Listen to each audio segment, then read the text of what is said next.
Hey everyone, TimaeuSS here and welcome to another Honkai Star Rail video. So with the release of JingLiu and a new memory chaos upon us, we now have the usage rate for oh my god, and the first thing I see is JingLiu right at the top. Now we do have the usage rate for all the units across global as well as CN, and for CN they actually released a graph indicating the limited 5-star memory chaos stage 10 full clear usage rates since the unit's release, which is honestly really impressive. So let's take a look. Now we'll go back to global and I've got the show combined and only memory chaos 10 stats turned on, so we can compare to see it better this way. But looking at the very top, honestly super impressive that JingLiu is already at 55% usage rates. Now even with Deng Hun's initial release, he wasn't at the top of the damage dealer, because if you look at the 5 units before JingLiu at its current moment, those are supports and sustains, okay? And JingLiu is the #1,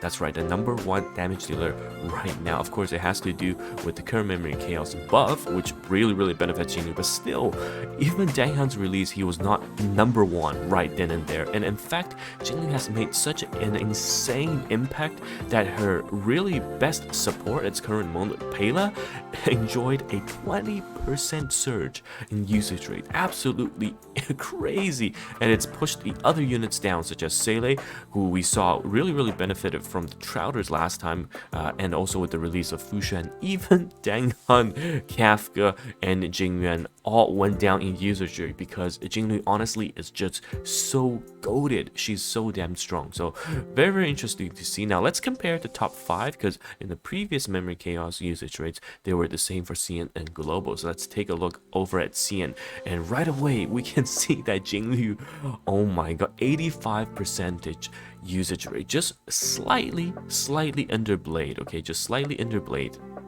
Now Blade sitting at 86, always great to see. And the top 3, the big 3 over up at CN are going to be Lucha, Fushan, the 2 solo sustainers, 1 for each team, and then Bronya. So here we've got Fushan at the top and then Lucha right behind. Interesting is that for global, Silver Wolf is used quite heavily, whereas for the CM, she is way down the line, but not much Bronya usage.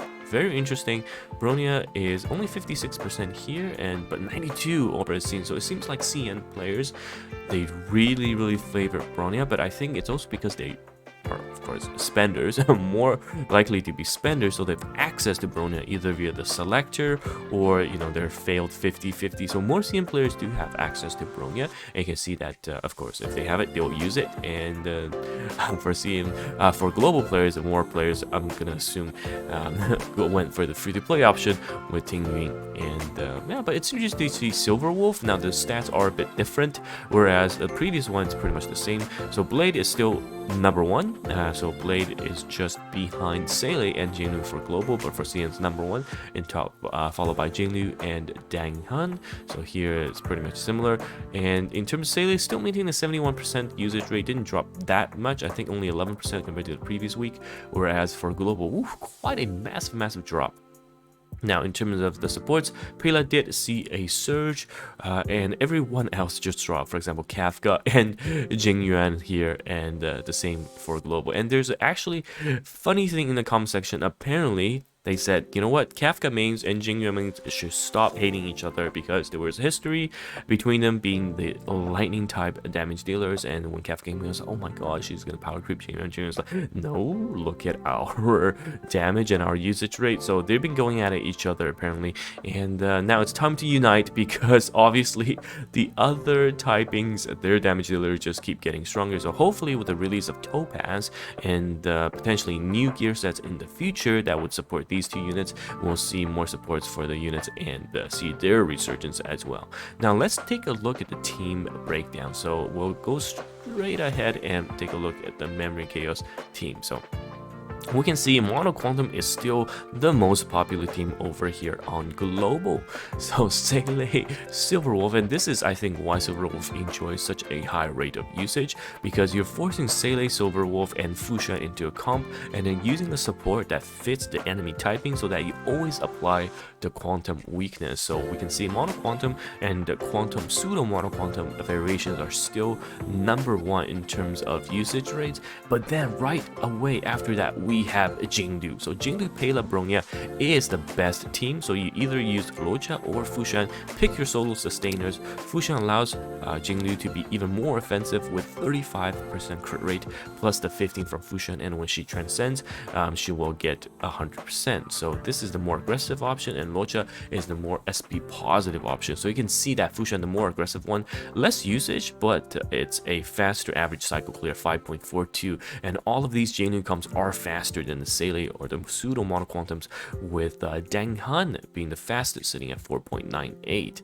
And if we show more teams, everyone else unfortunately does go down in usage. The next one we do see, other than the Seele or the Dang Han variations, actually JingLiu at 1.44% with almost 6 cycle clearance rate, which is still very good. And this doesn't use Bronya at all, so the Asta continuing Fushan into Jingyuan combo is quite nice. And of course we got Blade as well, so very interesting to see. But still, Danghang is going to be the faster clear, but JingLiu definitely kicking butt here. Now for the CN ones, we have to wait for their data on the team usage, but let's take a look at the rate of this is usage stats instead of appearance rate. So if you take a look at that, how many percentage of players actually have the units and then use them. Okay, so you can see the absolute giga chat of Locha ever since his release. Well, this is just slightly earlier than his release because we're looking at from Kafka's release. So 1.22, Locha is already sitting at 100% usage rates, and he's maintaining, he's never gone under 99.5% in usage rate. So pretty much out of 1,000 players, 195 people will be using him. So crazy, so crazy. And also Fushan, with her release, you're looking at a 77% on release into 93 and now 98.8. So as people start to build these two solo sustainers, they will slot one on each side, and those solo sustainers basically guarantee their appearances, because what you're going to change is your main damage dealers, and what you're going to change are your supports for your damage dealers. So crazy to see. And of course we can see pretty much everyone else is dropping, whether you're a support, whether you are a damage dealer, and the biggest drops are going to be the two lightning units.